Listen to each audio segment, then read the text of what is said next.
Welcome to the Look Who It Is podcast, where we sit down with artists to talk music, life, and all the stories in between.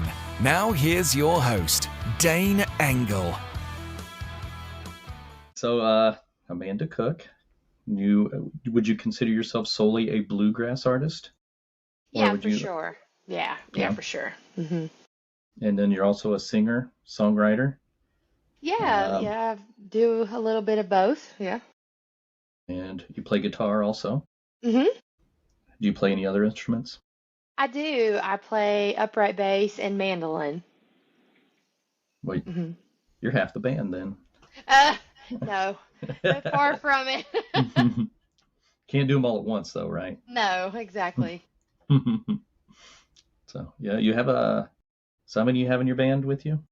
So there's 6 of us total. I have a 5-piece banjo, mandolin, guitar, and fiddle. Yeah, are they all the same people you play? It's like your band. That's always who's with you.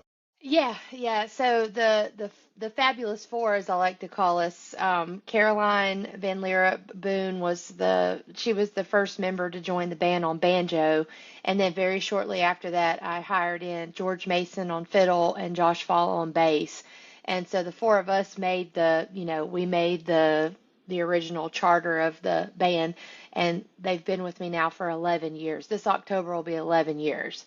That the 4 of us have been together. And then 6 years ago, we hired in our mandolin player, Troy Boone, which is Caroline's husband.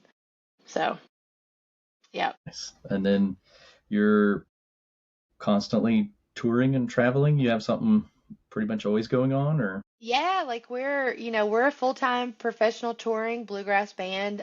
We release albums every year to a year and a half. Usually every other year we're releasing a full studio record, and we're on full-time on tour. Like that's our life. Yeah. So do you write most of your stuff on the road then? I don't. It's kind of one of those things where I just kind of write as it comes to me, and we have the material kind of set back. I usually have at least half or a full album already ready by the time we get into the studio the next time. But I have an incredible library of writers that I lean on, that I pull material from, and generally have those songs held well before we go in and start producing that next project. So is it the whole song? It's like, is it just the lyrics, or do you have the whole song prepared? Generally, we have, a pretty rough outline of what we're going to do with it. But for the most part, we do everything on the fly. Our bluegrass bands are a little bit different, and everything is acoustic, right? So we're doing everything live tracking. There's very little overdubbing going on. And so my band in particular, we do all of the production in the studio in a week-long session. Generally, we take a kind of a retreat style to putting our records together, and I kind of like to keep some of the songs a little bit of a mystery to the band before we go into the studio, so that their creative juices get flowing, and it's all done on the fly, and it makes for a more authentic project, I feel like. So. I really enjoy bluegrass music, but because it's so much different than a lot of the other music that comes out, Yeah. So, yeah, glad to have you on. You can teach me. Well, watching your TikToks and the videos you've posted, it was really intriguing to me. I like to hear other sides of the music industry, and like I'm not just into bluegrass as far as a listener and a fan. So it's interesting to me to hear of, the way rock bands put their stuff together, and jazz band, I just enjoy hearing like all different sides of it. So What's something that you listen to that people wouldn't think that would be something you'd listen to? well, I'm really big into like Celine Dion and Adele. Like Billie Eilish right now is my latest obsession. I just ordered her latest record on vinyl, And, so most people would not think that I would ever listen to Billie Eilish, but, it's killer. It's just Yeah, music, you know what I mean? Yeah. right. Do you think any of that overflows into your music? I mean, I think if you're an artist, music is music, and I think that any really music that you listen to, I think it influences you, especially as a singer. Celine Dion, those are huge produced products. I mean, obviously her vocals are just pristine, but the layout of those rhythm tracks and the way that they lay all that music behind her vocal, there's a lot of production involved in that, which is so different than what we do as bluegrass musicians. But her vocals definitely influence, there's just such power and strength in what she does. Same thing with Adele, a lot bigger budgets on those records than what we're working with in bluegrass for sure. Yeah, I know, because there's so many bluegrass bands that, I mean, I feel like a lot of them just tour all the time and do put out a lot of music. Yeah, I mean, we do have, I mean, it is a much smaller community compared to any other genre of music. We're kind of like the redheaded stepchild of country music. And so our community is a lot smaller.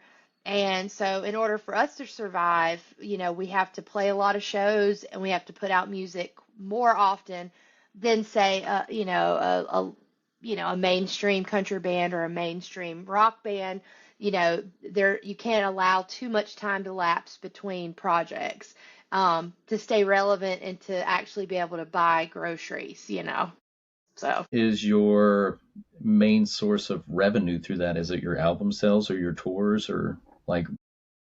I think it really is a mixture of both. For us, our main income source really is Sirius XM radio, because that is the only platform that we have that really plays bluegrass 24/7.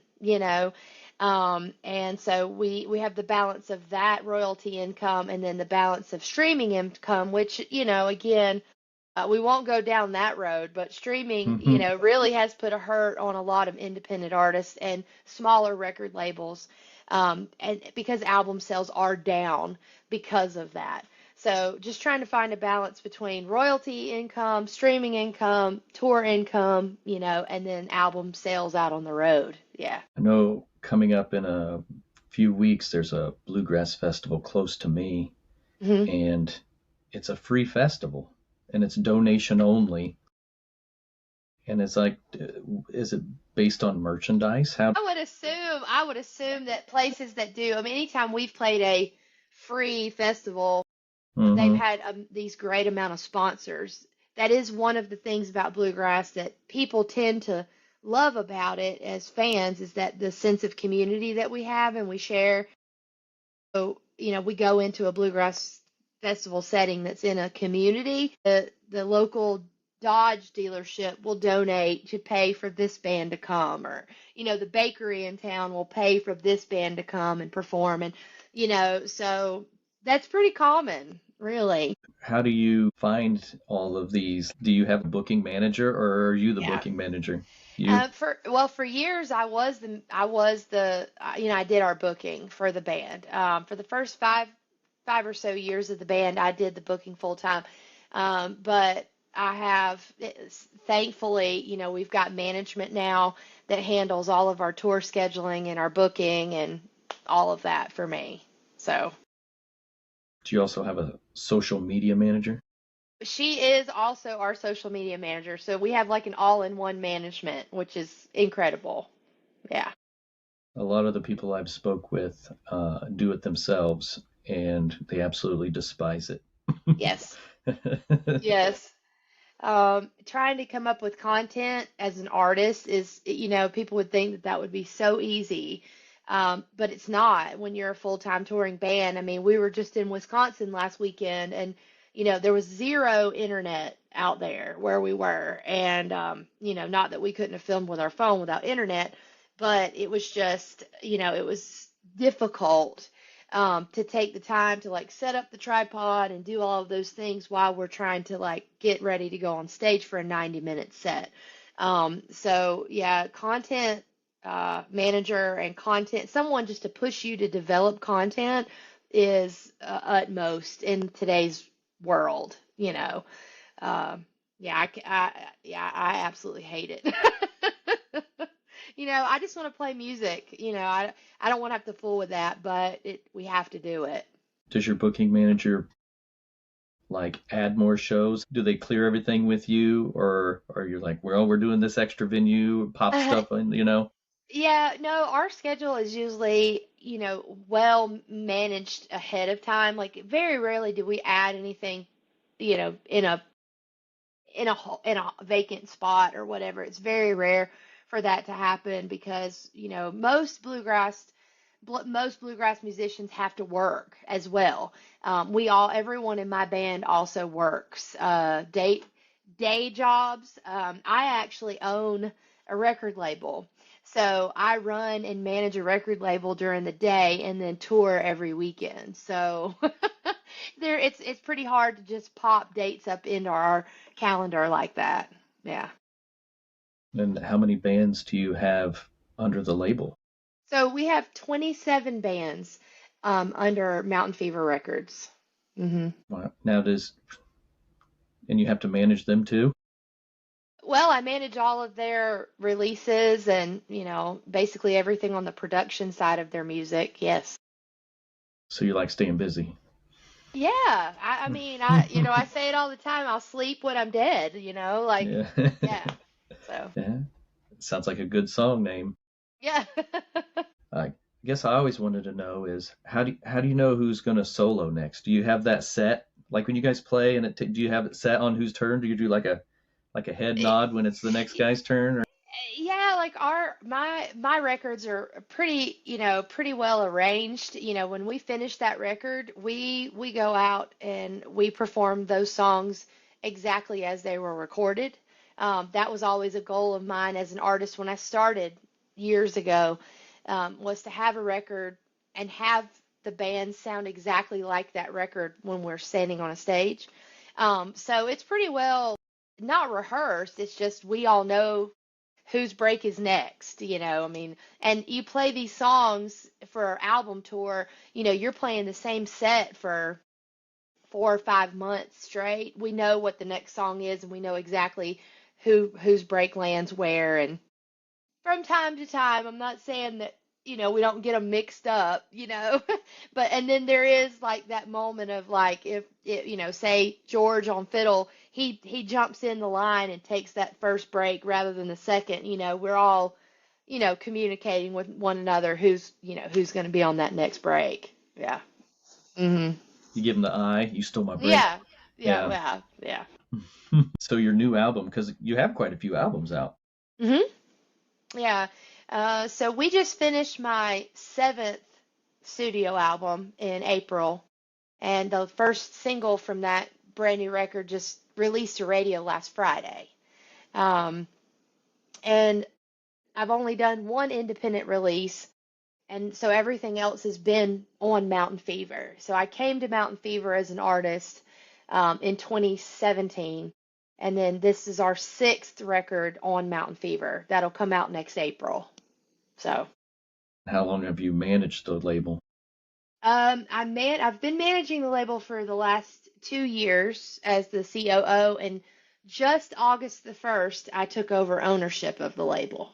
Wow. So, yeah. Yeah, so. Now, you said a single came out Friday. I pre-saved another song. Is that the song that's on the radio from this? Yeah, so the pre-save is what dropped on Friday, Love Through Time. And then it won't release until next Friday. So it'll release everywhere digitally next Friday. Gotcha. Yeah. Okay. I heard a little sneak peek of it, but so. Yeah. So I've been listening to a lot of music and I really like it. I mean, if you tour so much, I'm sure you have great stories from touring. Well, yeah, we have a ton of stories, but most of them I probably wouldn't be willing to tell. Well, that's what everybody says. I I had one guy, and he told me a story, but he told me I had to delete it off the thing before It's You like, you guys know, aren't any fun. well, like it's like what happens in Vegas stays in Vegas. It's kind Yeah, of like that, It's just I'm not the showing this at church. the life of being on the road is just it's so weird and it's strange and it's hard and everybody gets tired and you get in those moods of you know I'm just sick of these people. I want to get out of this car, but we love one another and we fight and we make up and so I mean there's no way to pinpoint one single instances of stories. I mean we've had all kinds of weird stuff. We've pulled up to festivals and the stage isn't even out. We pulled up and the promoter walks up to us, double fisting beers, and totally smashed. And, we're just like, this is wild. What do we do? We've had people rip their shirts off at a bluegrass festival in the front row and like dance. So, I mean, it's just, it's typical. It's the musician life. And I think we probably all have the same experiences, just in a different genre of music, right? Yeah. Yeah, Hmm. not something you might suspect at a bluegrass festival, but Yeah, I mean, some of them get pretty wild, yeah. I mean, especially I find that the states that are, kind of outlying, that don't have a lot of bluegrass, those states like Minnesota, Wisconsin, those really up north states, like they really dig it and they make it a party.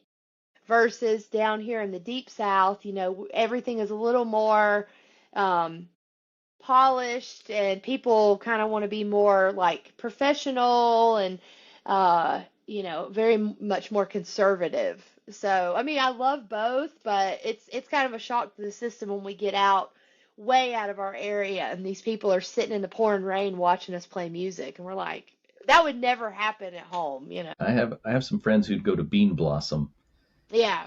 and they said it get pretty crazy sometimes. Yeah, it can, but I still consider Bean Blossom to be one of those festivals that's very like prestigious and like, that was one of the big, main, traditional bluegrass festivals. Uh, there's some of them that get wild. That's all I'll say. What's the difference between playing that and then playing like a show in Nashville or something? Well, the festival scene is very much more laid back. It's very much like going to a campground, and most of them are in campgrounds.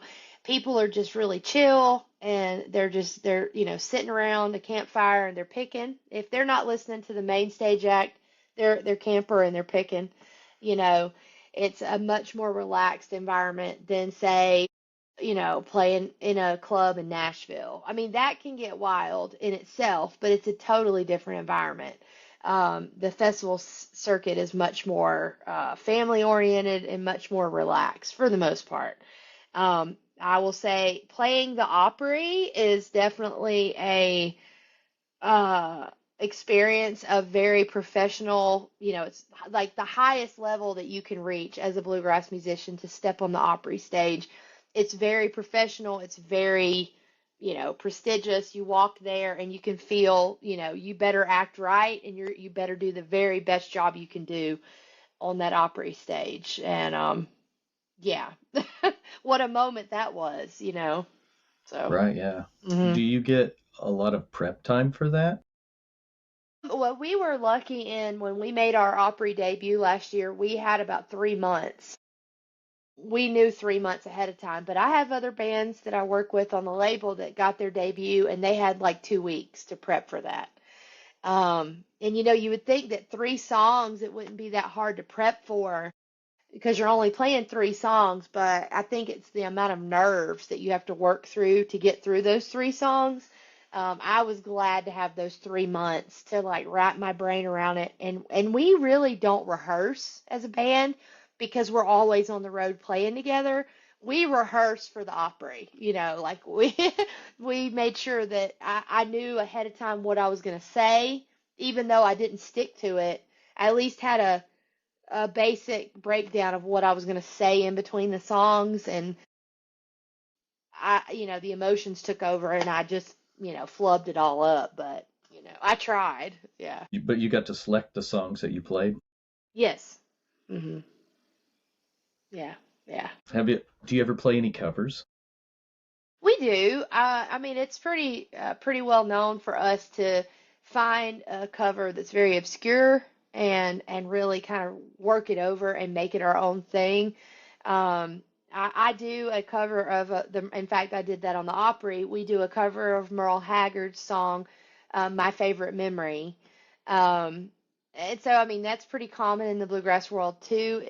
We always add in a few standards, as we call them, of old bluegrass tunes, especially, the Osborne brothers, the Stanley brothers, Osborne brothers, all of those original kind of pioneers of our music. We always kind of pay tribute to them in our sets, and there'll be a couple covers in each set that we do.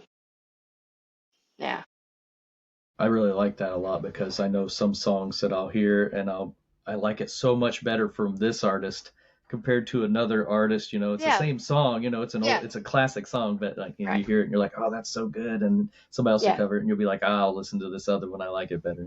Yeah. I've always been real careful about what covers that I record. I really lean on the more obscure.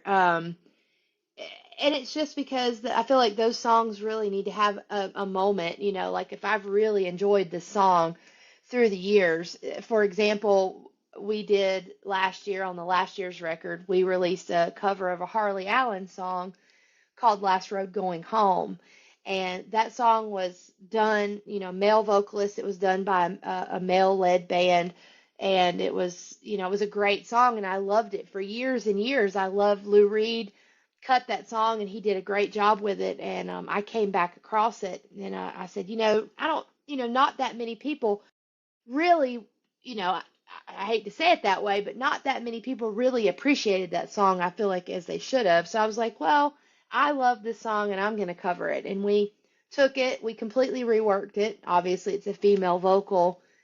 And it went number one. Like, that's the first number one hit that we've had as a band. So it was, pretty cool. Of all the songs that we've done and we've written and we've recorded and released that are our own, it took a cover to get us to number one, you know? Yeah, Yeah. but it was still you. It's still you Yeah. singing it, and then Yeah. Yeah. and a lot of people would never even know that song if you wouldn't have sang it, right? Right. Yeah. Well, I hope. Yeah.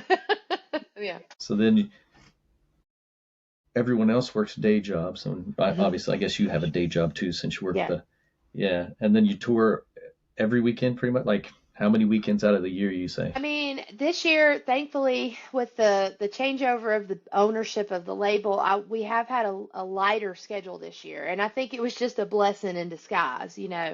But generally, we're out at least every other weekend. Like October, we're out every weekend. August, we're out every weekend.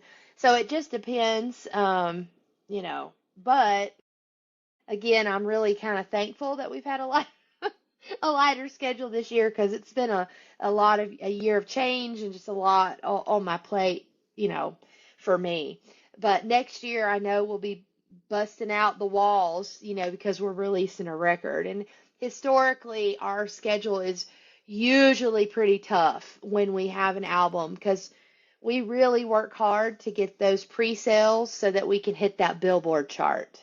It's been a feather in my cap. The last 5 albums that we've released, we've hit the Billboard chart each time. And those placement on the Billboard chart for a bluegrass artist is a big deal because we are so small. We don't have the fan base that say Billie Eilish does to get, 4.5 million streams on one song the first day. So we take that and we work that album for 6 months before the album drops. And so we're busting our butt to get those festivals under our belt and get those album sales going. So, How far out do you go? What's the furthest you travel? we've been all over the North American continent. I mean, we've played a festival as far as the Yukon in Canada. Like, I think we were 16 miles from Alaska. So we've played everywhere. Now, we haven't been to Europe yet, but we're very hopeful that that's going to come along next year. So, That's something you'd be excited for then, huh? oh yeah, for sure. I know a lot of people can see on their streaming services where people are listening from, Hmm. and there's a lot of, I think country music is real big in like Australia Yes. and stuff like that. So would you go there? I've actually toured Australia. You already, well, I've done that. I did that in 2019, which was did that. killer. Yeah, I did that. Yeah, it was killer.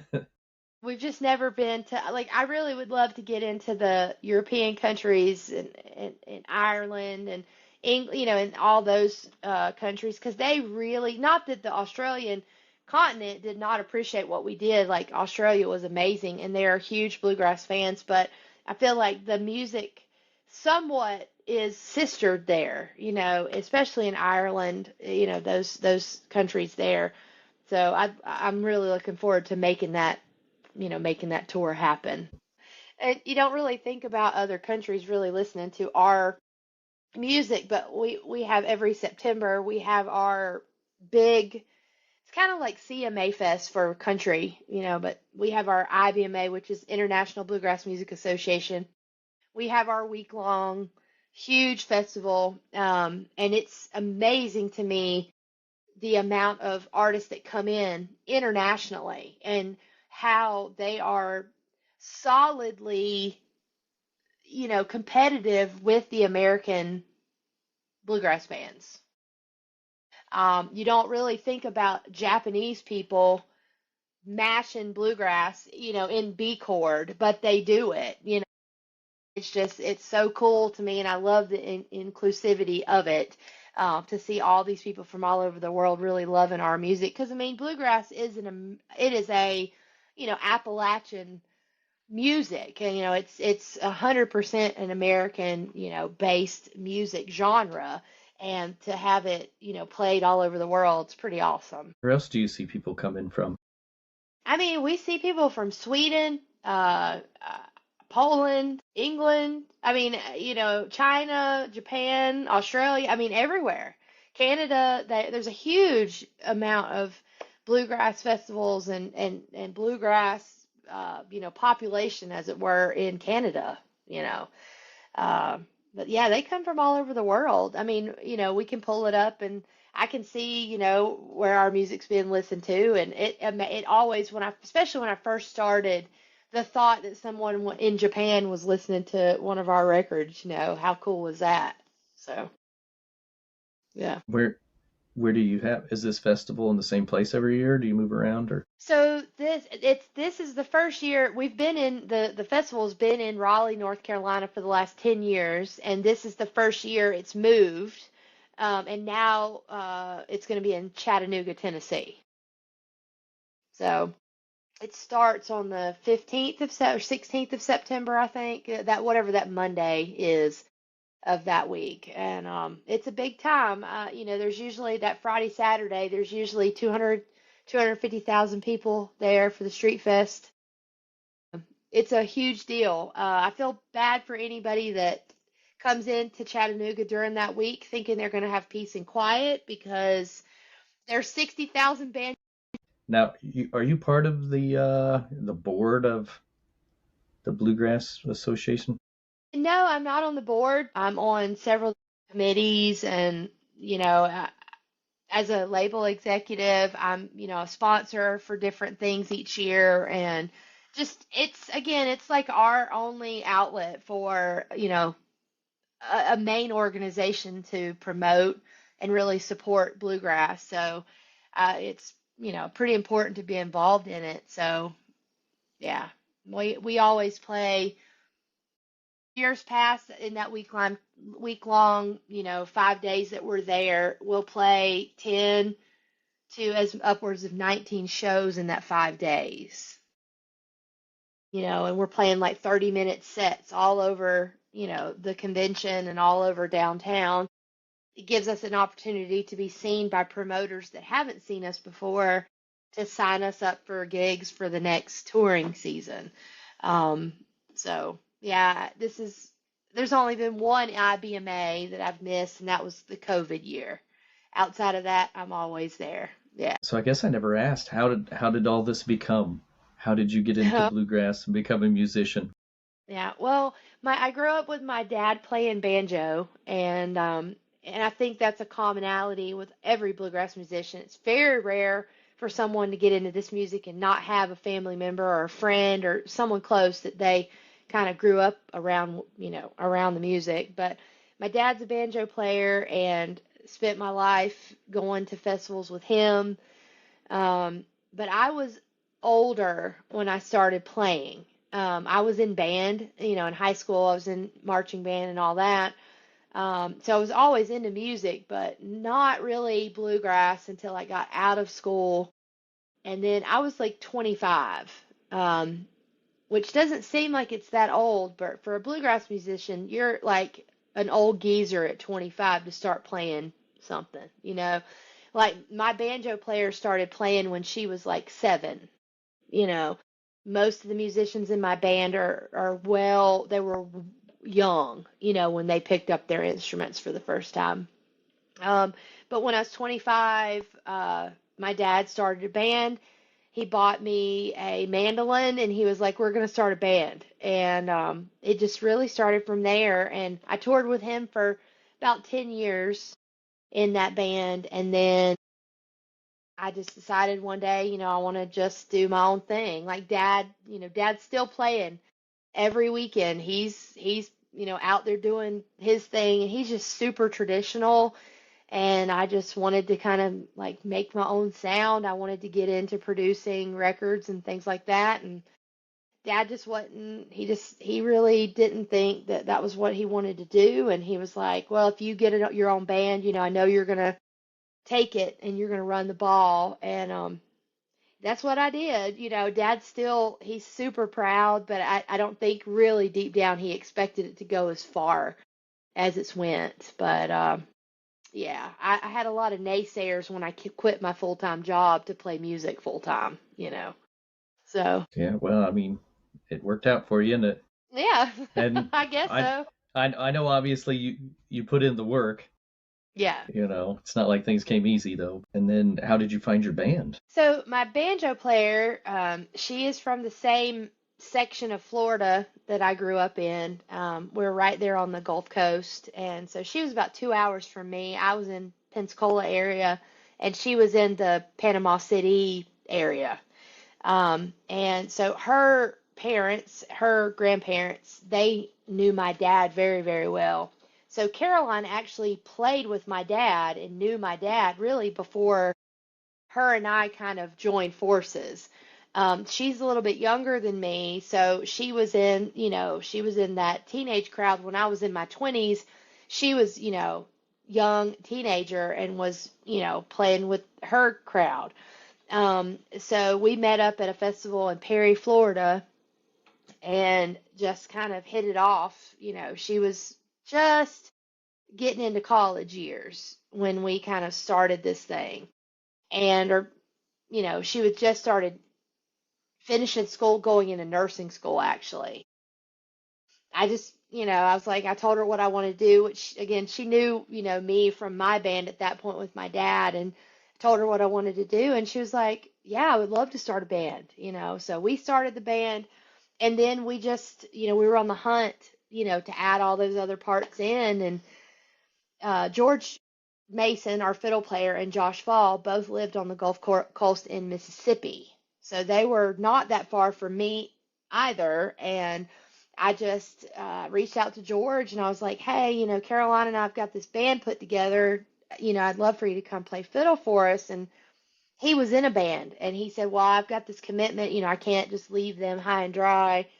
And then it wasn't very long after that, that band kind of went off the road. And he called me. He's like, "Hey, do you still want me?" I was like, "Absolutely." And he said, "Well, if you take me, you kind of got to take Josh on bass too." And I was like, "Well, I want both of you." And so then it was the awesome foursome that we had going there. And yeah, and they just, we're a lot more like family, I guess, because we are, so close, being from the Gulf Coast. And all of our families. I mean, again, George knew my dad before I knew George, all of that. So it just kind of came together in this like miracle scenario that these people all wanted to play music for me and with me, and the band is really close. And I mean, we've just done all these things together, you know. I'm just lucky, I guess. Yeah. Do you hang out outside of music? We do. Yeah, we do. We have holidays together, and we go to each other's family events and things like that. It's that bluegrass camaraderie where it's not just a job. I mean, I'm sure some bands are just the job. There's sidemen that's in bands that's just their job. Um, but we don't look at it like that. And when one of us that, like if my husband's not feeling good, I'm texting them and saying, "Hey, he's not feeling good." We're really all involved in one another's lives more than just, work coworkers kind of thing. It's awesome. Yeah. I know that is probably a lot different from a lot of other bands or music Yeah. genres and stuff like that. Yeah, I know I feel like country music, especially if it's just a country singer, they'll just Yeah. hire people to Yeah. go play with them, and Yeah. they do one tour and they're done. Right. Yeah. Yeah. Well, and as a solo artist, I am on the label as a solo artist. So that was one of the things that I really had to fight against, because it's pretty common for solo artists to be just a solo artist, just a singer, and then they hire a touring band to tour their records or whatnot. And I just didn't want, I wanted that feel of the Amanda Cook band. That's the way I wanted it to be. So I worked real hard to make that a thing, because it was easier for the promoters to accept as well. There's a lot of preconceived notions about solo female artists in the bluegrass genre, because it is a male dominated field. There's no doubt. Bluegrass is a male dominated genre, and festival promoters really care how many butts are filling the seats. All right. I mean, that they care about who's coming and buying tickets to their festival. So I wanted to work really hard to make it that I'm not just going to be up there like Jenny from Forrest Gump, just playing guitar. I wanted it to be like a show, and I wanted to bring a full, really powerhouse band every single show that we did, and that's what we've achieved. I have a lot of promoters, especially new places we go, where they'll put us in that like dinner crowd, like they'll put us right after the dinner break, so that, like if not everybody has wandered back from their camper or from their dinner break, they'll wander back and they won't be appalled if they're bored to death. And then after we play our sets or whatever, they'll come up to me and say, "We'll never do that to you again. Y'all are so awesome." So, it's working. It's working. Yeah. Do you or any other band members play in the studio for other bands? Oh yeah, like all of my guys, Caroline, our banjo player, she's probably the only one that doesn't get in the studio as much because she is a full-time registered nurse. So her life is pretty chaotic, and she has a child and she has a husband, she has all those things. So she doesn't get in the studio very often, but she does from time to time get called in to do session work. George, my fiddle player, that's all he does. And George actually writes scores for television and for commercials and symphonies. Like, he is a classically trained violinist as well. So he is like kind of a big deal in the world of like everything outside of bluegrass. He can write and read and chart and all of those things. So he's highly called upon. Same thing with our mandolin player, Troy Boone. He is he's got a master's degree in sound engineering, so he is a sound engineer really above everything else. And so he does a lot of session work. He records projects for all different bluegrass bands and rock bands, and you know, so yeah, we're all in the music industry. The only The only one that really has a real job is Caroline. The rest of us just dabble in the music industry in a different way, you know. So we always like to we give her the props that she's saving lives. So, we're just making music, right? Yeah. Does the studio record anything other than bluegrass? The studio does operate as a regular, rentable studio. And I've recorded personally, I've recorded yoga sessions, I've recorded gong, I've recorded gospel music. I mean, just all different genres of music has come through that where they've just rented the studio time. But it is primarily acoustic. It's primarily a bluegrass environment. Um, I personally have never recorded drums in my life. I know that they have been recorded there. I just was not the one doing it. I wouldn't even know where to start.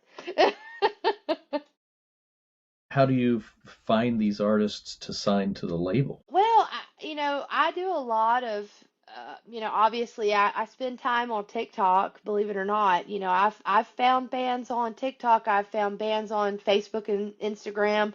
That is the new world of research and development, as it were. I do find bands at IBMA. I've signed several bands from that week at IBMA. I'll actually invite them to come and showcase for us in our Mountain Fever showcase room or whatever, and give them a shot, to really show me what they got and be under pressure. But I have found bands that I've got my eye on for next year from TikTok. Now is there something like writers rounds or stuff like that? Like, is there showcases where like you can go and people will showcase their music? Yeah, I mean the whole premise of the evening at IVMA is definitely showcases, and they're in various locations all out throughout the convention center and the hotel. The best showcases to go and see are the ones in hotel rooms where there is no audio, there are no mics, it's just a band under pressure in a 25-minute set just playing their very best cuts, and you really get the real feel of what they have potential to do on a stage. It's stressful. I mean, that's how I started. Showcases at IBMA and Spigma and different things that we go to, and literally you've got people 2 feet from your guitar face. You've got people right there. There'll be 75 to 100 people packed into a hotel room watching this band. It's awesome. Yeah, but terrifying at the same time, it sounds like an experience for For sure. sure. Yeah, Yeah. Yeah. kind of want to go now. You should. I'm telling you, you Yeah. should. Yeah. If I can convince my wife, I don't know. She's not Yeah. the biggest bluegrass fan, but maybe one of my Yeah, kids will go. yeah, my husband was not at all when I first started, when I was in the band with my dad, he was not a fan. He was not a fan of bluegrass at all. He wasn't really raised up with it, so he didn't really get it. And then as the years have progressed, now he's totally, I tell him all the time, I've pulled him to the dark side, because he's ate up with it. And I think there's a lot of, preconceived notions of what the music is, but there's so many young bands coming out. Like, I don't know if you've heard this band lately on TikTok, the Creakers. Oh yeah, Woke up this morning, dazed and confused. Like, that's a bluegrass band, and people don't think that that's, like, when they think of bluegrass, they're thinking of, like, Bill Monroe and, the founders of the music that weren't necessarily, like, what the general population would listen to. But I think all these young people, these young hot pickers that are coming on the scene, they're changing that. Um, so yeah, let your wife listen to the Creakers or Billy Strings and see what she says. yeah. Yeah, yeah, She's close. She's country music. She likes country music a lot. So I'm yeah, sure there's something that's probably pretty close yeah, to something that she would like. She kind of yeah. likes Steel Drivers a little. She'll listen to Yeah. some of them. So Yeah. Yeah. yeah, I like that Creaker song though. It's pop. It's everywhere. And then so Oh, many it's people are everywhere. doing covers of it all the time Mhm. now. Yeah. Yeah, and again, it's that, that 30-second clip on TikTok that made that happen. Yeah. Yeah, I'm not too worried about anything of mine going crazy, It's not, it's just interviews, but Yeah, you considering just I just like to get it out there, and yeah. really it's more of a learning experience for me, I feel like. Yeah. You just never know, like I scrolled across it and I was like, "Well, this is cool, like let's do it." You never know who would come across it and want to interview with you, and it could go viral. It's the world is a crazy place now. The stuff that, I mean, I never in my life thought that I would ever step on that Opry stage. You know what I mean? Like never ever thought that would happen. So, And then you'll be back in Nashville this weekend. Where are you playing at this weekend? we're going to be at the Station Inn on Friday night. Again, another iconic stage. Really cool venue. It's the quintessential bluegrass venue. And if you've never been, I highly recommend it. Yeah, So, I'd like to yeah, go. I didn't get a chance last time I went, but yeah. I'd definitely like to go. Have you played there you play there often? We usually play a couple times a year. We usually try to get into the station a couple times a year, and you never know who's going to walk in that door. You just don't know. So, because everybody goes there. I mean, all the country stars go, and it's just a really cool hangout, and the people are great, and great pizza and popcorn. Was it kid Yeah. friendly? Yeah, I mean, it's definitely not a bar. It's definitely a listening room. So I mean, they have beer, but it's definitely not a rough and rowdy bar. It is very much a music venue. Yep. Keep that in mind then. Yeah. What would be your this is what I wanted in music? Like when you got to it, you're like, out of when I started and was Mhm. dreaming, this is what I wanted. Well, I think what we experienced last weekend, I think that was one of those moments. And why I say that is we we played in northern Wisconsin, and the crowd I mean, it was a massive crowd, huge festival. And when we got on stage, that many people really knew who we were, but the way that show went down this past weekend, I don't have any video of it. And that's so disappointing because it was one of those moments where we all locked in and it was just awesome. Like it was just one of the best shows we've ever had. Not maybe musically, but it was just that moment where it was like the aha of this is exactly what I wanted from the very beginning. This right here. The crowd is clapping, people are dancing. I'm just leaning back and bellowing, and the band is feeling it. We're all vibing. My bass player is back there. He is just the coolest guy, meaning he's just so chill and not like hyper. He's just always level.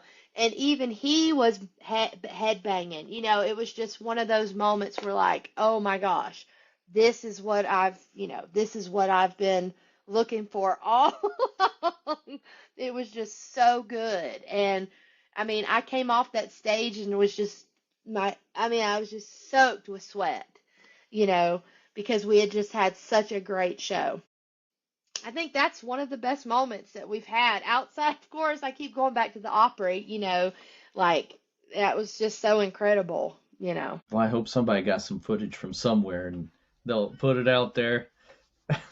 Been searching every morning, Amanda Cook Band at Larry Fest, and thus far I've not found anything. But that was the one time we didn't set up the tripod, and I could kick myself for it. I always wondered this.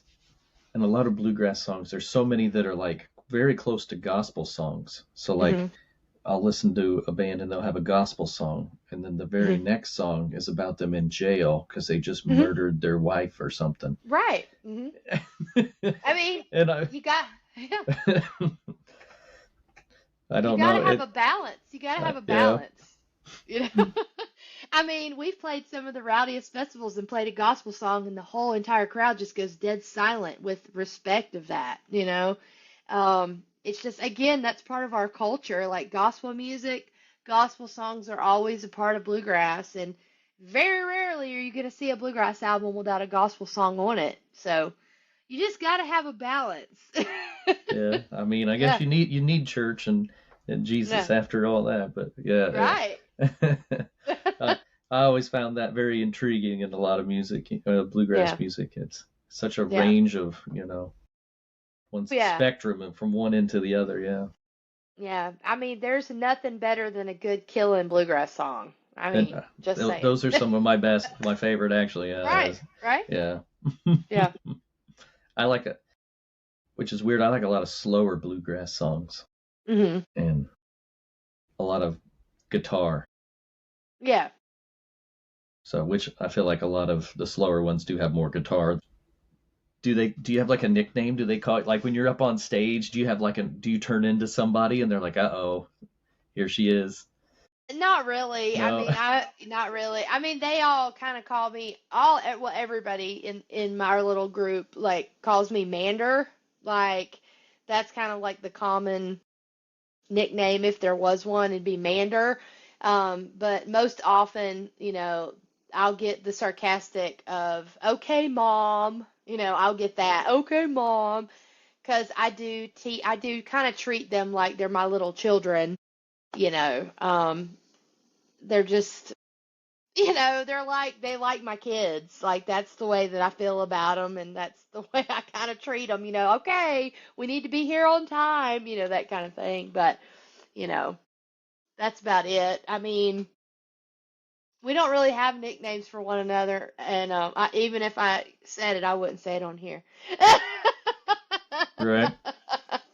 It's kind of like my Yeah, wife's nickname for me, right? yeah, there you go. Yeah, yeah. How do you get to all your venues? Do you take a bus? Do you all drive separately? Fly? We Everything? drive. We drive. We usually split up into two vehicles because part of the band is on the East Coast. So half the band is in Virginia and Tennessee. The other half of the band is in Arkansas and Mississippi. So the Arkansas, Mississippi folks usually come this way and meet and then drive. And we do fly, like if we're going out west, we're gonna fly. Or obviously when we went to the Yukon, we flew. And Australia, I mean, obviously. But for the most part, if we're doing the festival season, we're driving. We use in-ears, and so we have an in-ear rig that we carry with us, and it's pretty heavy. The board, we have a regular 32 channel Behringer board, and it's really heavy. It's about 90 pounds for that sucker. So, we have to drive. Somebody has to drive that, if nothing else.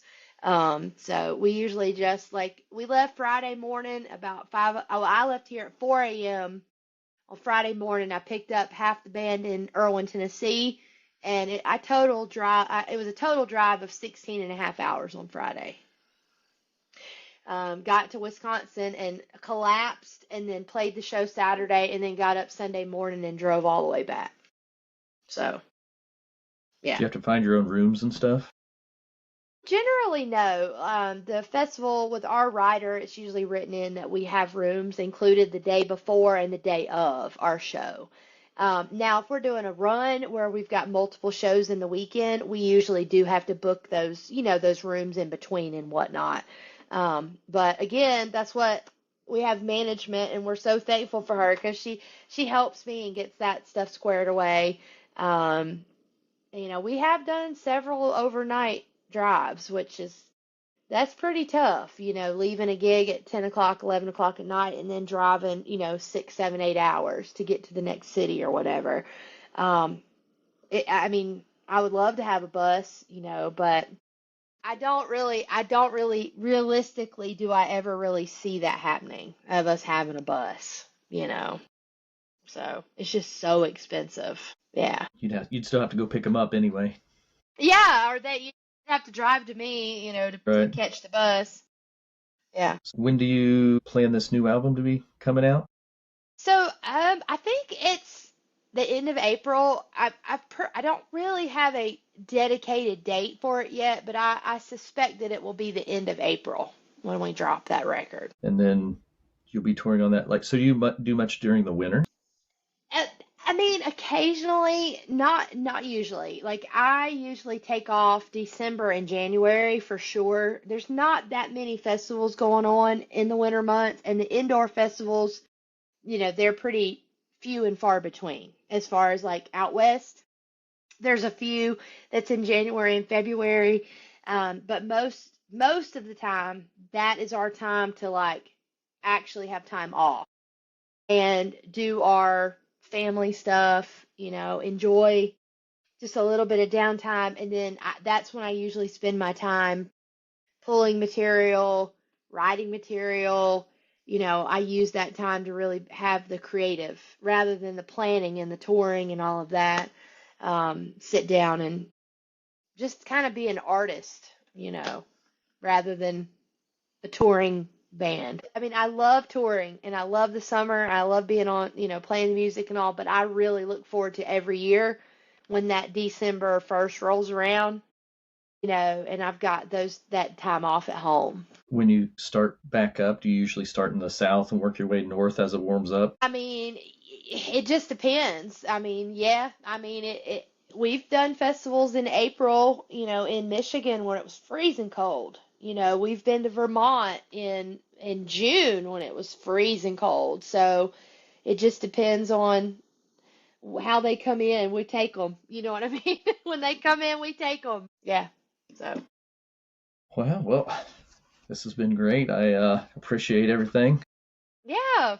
Well, I appreciate you. I know that was weird to reach out and just like randomly reach out like that, but I appreciate you just Yeah, taking no. me and yeah, it's great. Yeah. Yeah, I've been trying to find a lot of people with a lot of different sounds and just people that I find unique.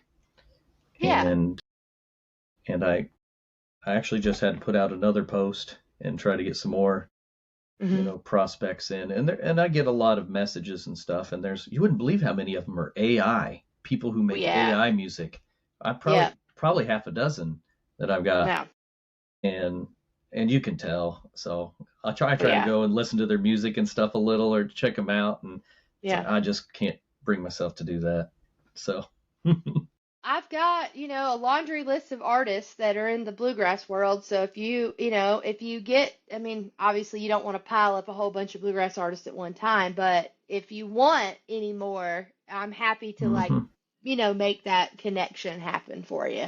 So oh yeah, just great, just let good. me know.